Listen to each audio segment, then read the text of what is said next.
Wow, some wild weather there across parts of Vermont. Thank you so much for joining us here on the AccuWeather Network here on AccuWeather Weekend. I'm Bree.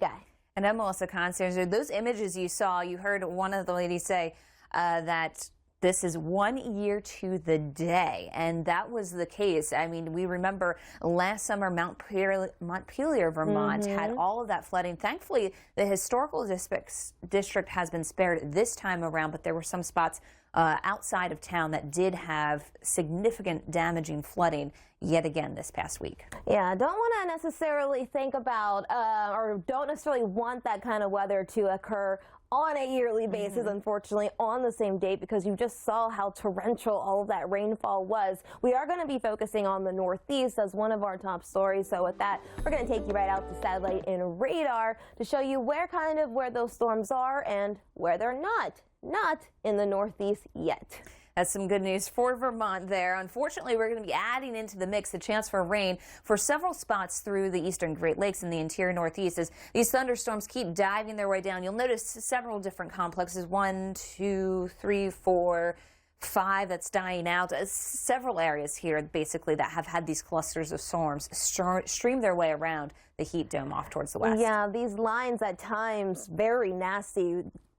Creating gusty conditions, lots of lightning packed on them as well. Not the only area that we are seeing some moisture. We do have a few spotty showers and thunderstorms set to erupt right there across the Intermountain West. Typical, again, for this time of year as high pressure shifts east.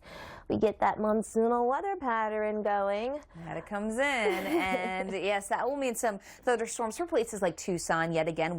We've got a lot more heat here to talk about. Yeah, not too far from your hometown, Philly in the midst of their third heat wave this year.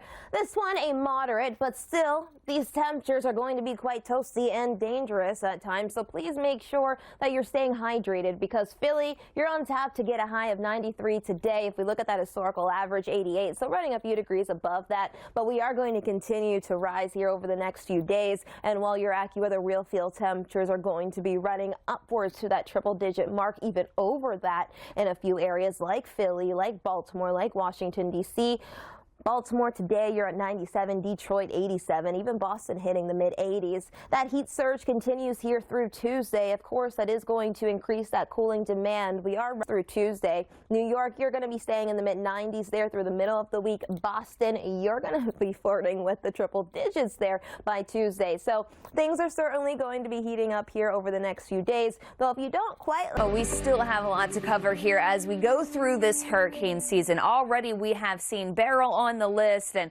we've also added Chris, Alberto, but now things are fairly quiet across the Atlantic basin, which is some good news. We do still have some tropical waves we're monitoring, also a little bit reminiscent of that gyre there, still holding on near the Yucatan, southern Mexico, but for the most part, again, nothing too out of the ordinary. And part of the reason why we see this time of year in the tropics get a little bit slower as far as activity is concerned is often because we get waves of Saharan dust. And that's just what we'll be dealing with through this week. Lots of dry, dusty air. This does not help thunderstorms and as much of the convective nature of a warm, moist system drive and live. So because we have this dry dust, unlikely to see a whole lot of activity here in the upcoming days, which is some good news for those that need a bit of a break. But of course, when Hurricane Beryl hit Houston on Monday, 2.7 million households lost power. Adding to that, of course, in the south central U.S., we are still dealing with the recovery process from Beryl there around the Houston area. And showers, thunderstorms still will keep people inside at least a few times as we head through today. So thunderstorms remain in the forecast to the north. Moisture for us is pretty limited in nature. It's not quite as widespread as some of the past few days. But if you hear those rumbles of thunder, you can't be out on the roof.